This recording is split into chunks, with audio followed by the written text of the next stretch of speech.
Depends on what the document. How are you, sir? Oh, I know what you're here for. You and your whole entourage. Proclamation. Hello,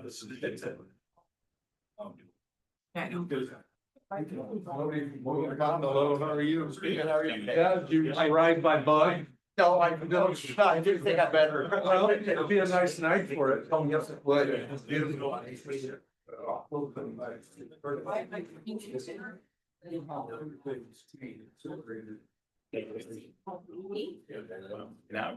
don't think so. Anything that can improve your effects. I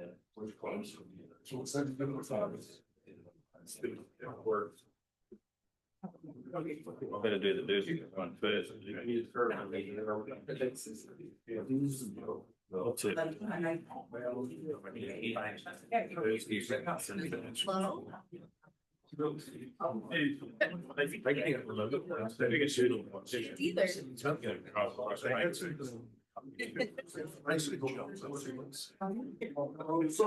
Yes. It was good. I was on the phone and he was on his phone. Yeah. Does he? No. We could not believe it yesterday. There was like two other. Like, or like maybe everybody was like in their Lakers. Where were you? We were at Little Wall. There were only like two other boats out there. We had our jet ski, our boat, and then Dad's boat. And Joe had the dog, and she's not allowed on Dad's boat. My dog. She is naughty. She's wild, is what she is. Does she like to swim? Doesn't stop. Jumped out of the boat going 20 miles an hour. I'll call the September 2nd City Council meeting to order. Call the roll. Abby Hansen. Here. John Hawkins. Here. Megan McFarland. Here. Matt McKinney. Here. Logan Welch. Here. Pledge of allegiance. I pledge allegiance to the flag of the United States of America and to the republic for which it stands, one nation, under God, indivisible, with liberty and justice for all. Call for motion to approve the agenda. I'll move. Second. All those in favour say aye. Aye. Item 1, petition, communications and requests. This is the time of the meeting the citizen may address the council on a matter not on the agenda. Except in case of emergency, the city council will not take any action at this meeting, but ask city staff to research the matter or have the matter placed on the agenda for a future meeting. Anyone have anything for us tonight? I have one for National Sea Tracks Think Train Week. Whereas Sea Tracks Think Train Week is to be held across the US from September 15 through 21. Whereas 2,252 rail grade crossings collisions resulted in 749 personal injuries and were responsible for 268 fatalities in the United States during 2024.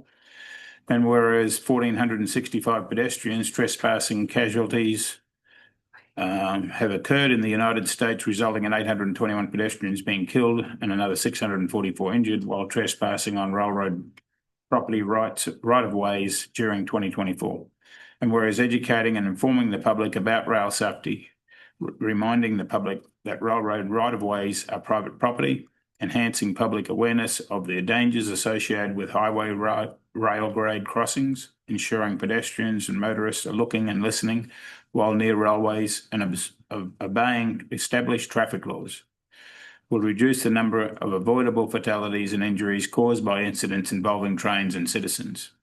Whereas the International Association of Chiefs of Police, National Operation Lifesaver Incorporated, United States Department of Transportation, and all local, state, county, and railroad law enforcement officers, first responders, railroad corporations commit to partnering together in an effort to educate at the national level all aspects of railroad safety, to enforce applicable laws in the support of National Sea Tracks Thinks Train Week. Therefore, I, John Hawkins, Mayor, do hereby attest my full support proclaiming September 15 to 21 as National Sea Tracks Think Train Week, and I encourage all citizens to recognise the importance of rail safety education.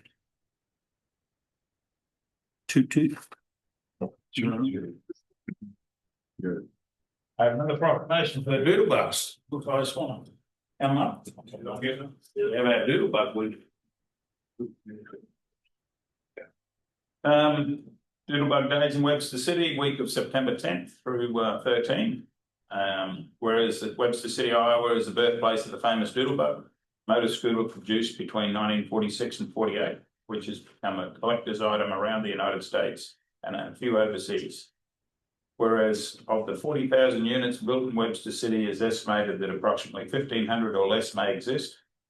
The doodle bug may be the last festival tied to the former Beam and Electrolux facilities, for which a big part of Webster City community, which was a big part of Webster City community for many years.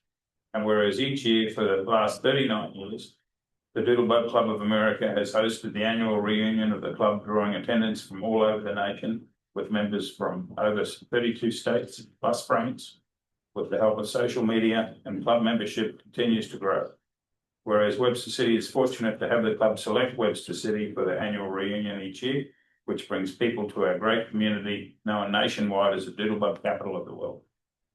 Now, therefore, I, John Hawkins, Mayor of Webster City, do hereby proclaim the week of September 10 through 13 as official Doodlebug Days in Webster City, and encourage all citizens in the community to welcome our visitors and visit them at the reunion site of Hamilton County Fairgrounds. Thank you, Joe.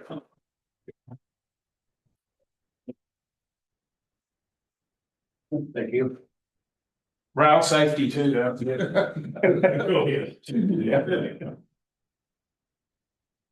If I could, I'd like to thank the city council, the city, the street and parks, and the police department for all the help we get and the cooperation we get. I know we're kind of reaching the outer limits of rights and stuff, but the people that come here enjoy it, and they really think Webster City is a great place. We get letters all the time from people that have come and said that we have a great community.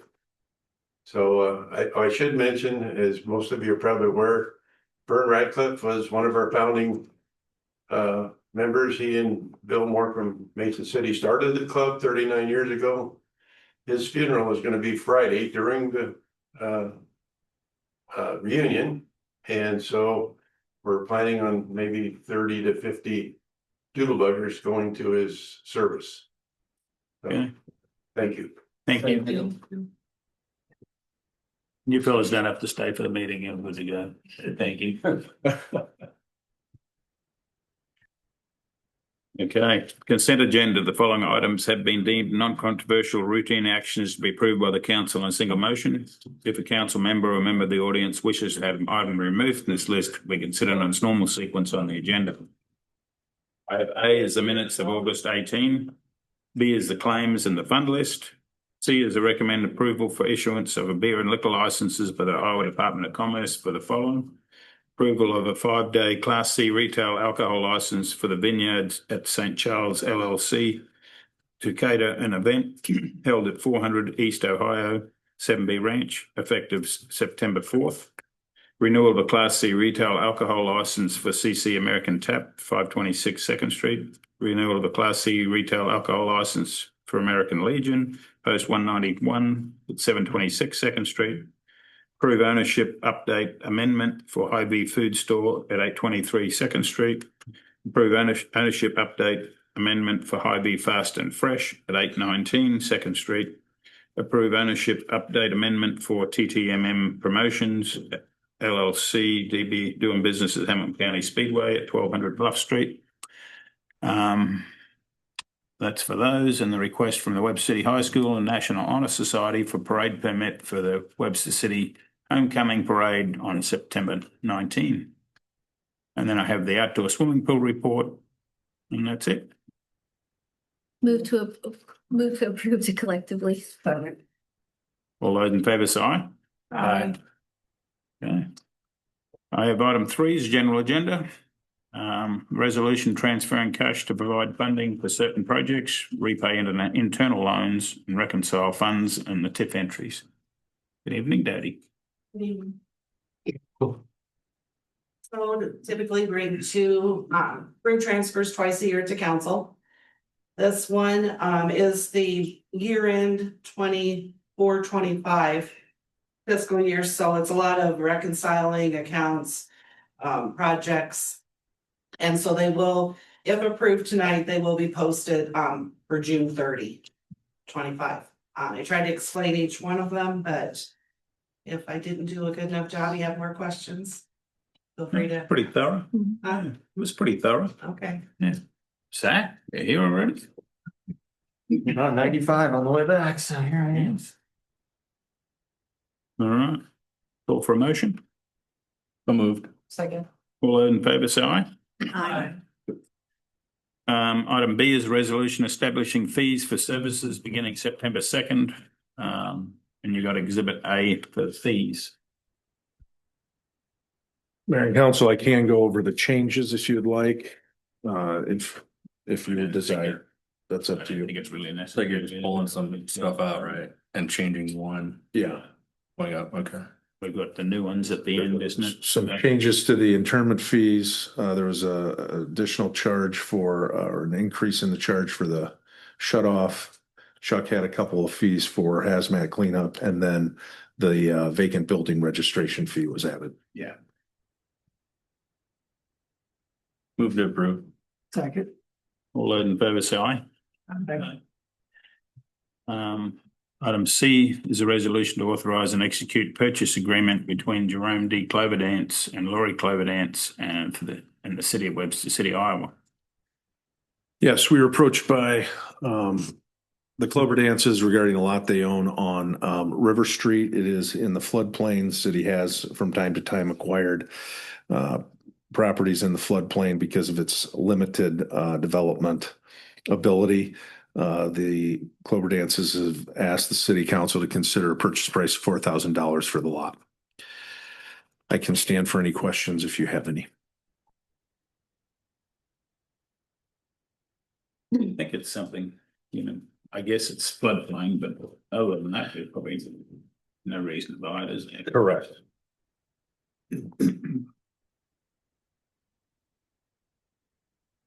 Guess it's over to you guys. I'm good with it. Yeah, I'm fine. I think, correct me if I'm wrong, but some of the limitations on floodplain is you have to give like a DNR waiver to build or something on it. There are some waivers, and they can be obtained. Yeah, so. Well, I mean, as long as we just don't, just sit on it forever and we try to get creative with it, I don't mind. There is a buildable area. Yeah. Okay. Okay, call for a motion. So moved. Second. All those in favour say aye.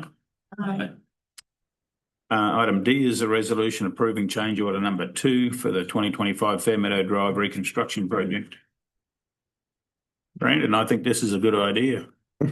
Yeah, I think it's something that we probably should do. for sure. So we're doing this stuff, so. Yeah, so Fair Meadow project starting to get rolling along here.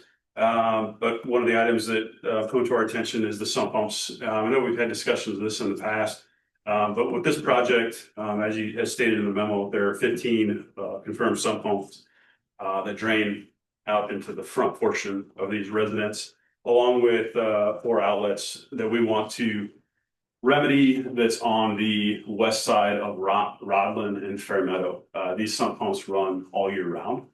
I know we've had a couple dry years, the last few, but this year's been a lot more rain than normal, and so you'll see these even through the winter months will continuously run.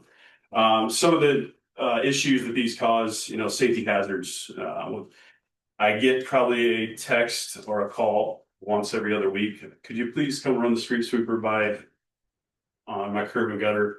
There's algae at the end of it, so we try to address that, but that's a safety issue, tripping ice.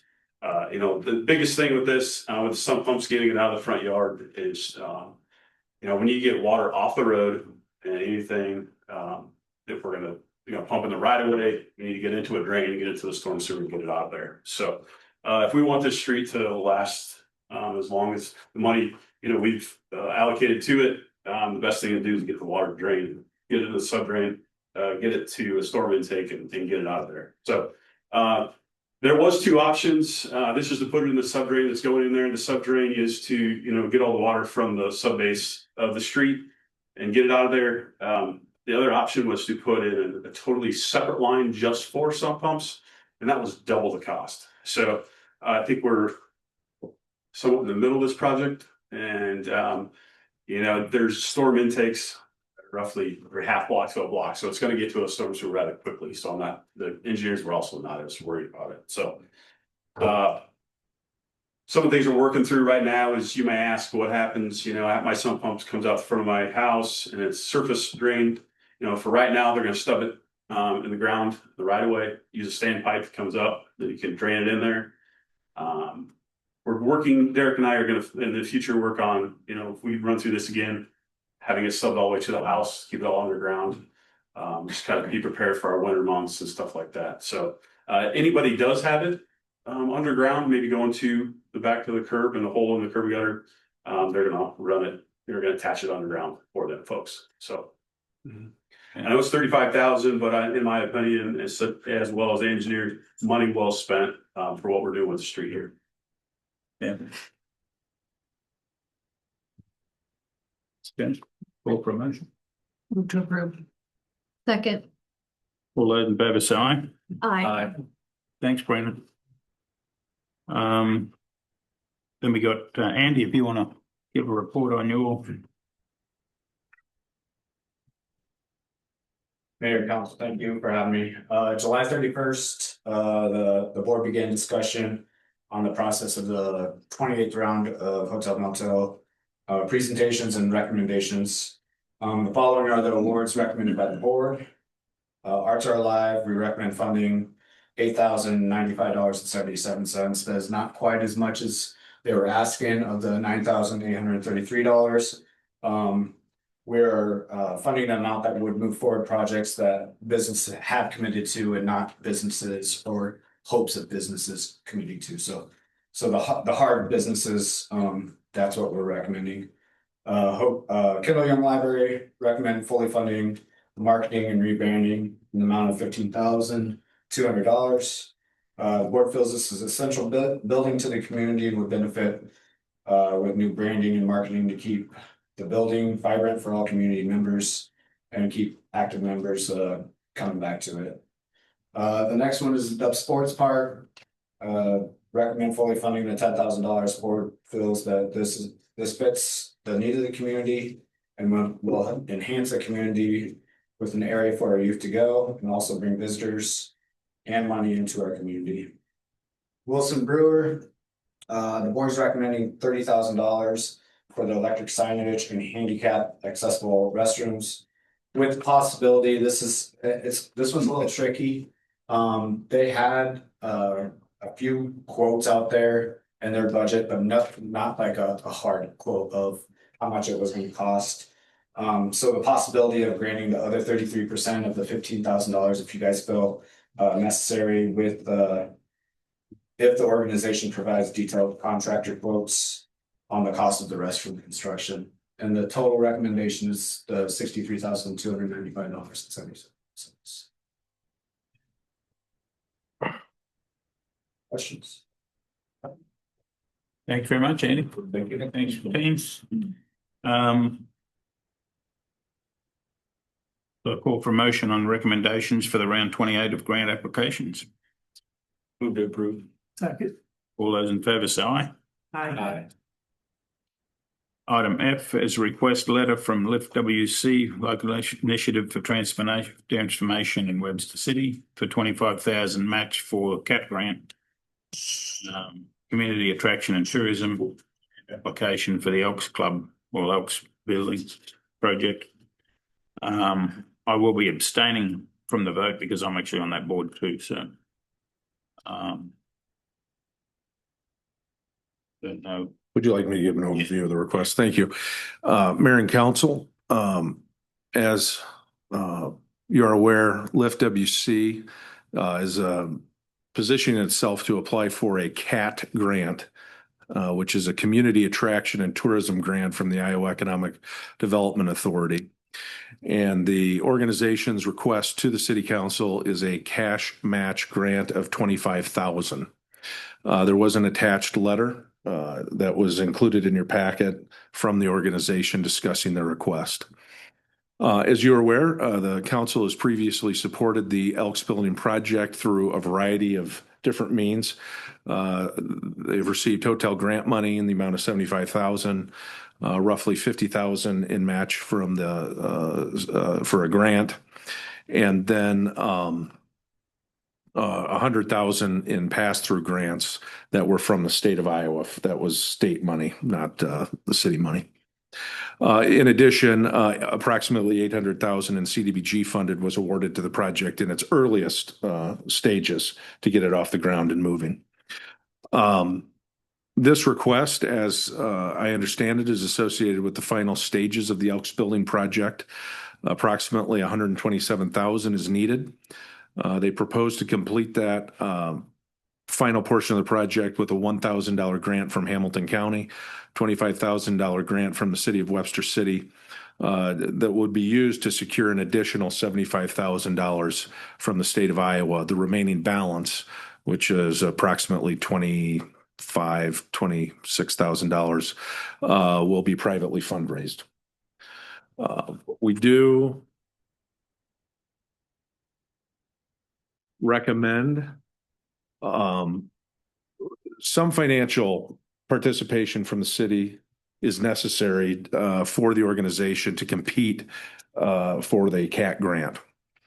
And the request has been made for $25,000. There is sufficient funds remaining within the hotel motel fund for this award. And that is the source of funding staff recommends be used in the amount you determine to grant. I can stand for any questions. Yes, we don't pay 25,000 unless they get the grant, right? That is correct. So it's just it's a donation tied to a grant if they're awarded it. So if the state don't feel they meet it, then our 25K is not tied up, right? Our recommendation is that the 25,000 be approved pending approval of the grant from the state of Iowa. Yeah, I think you guys are doing a great job. You're in the home stretch. I see some really cool pictures shared on social media, the progress. So I mean, yeah, I think this is better than just, giving them 25K and it's like, hey, maybe more things coming up. So hopefully this gets you there and I'm fine with it.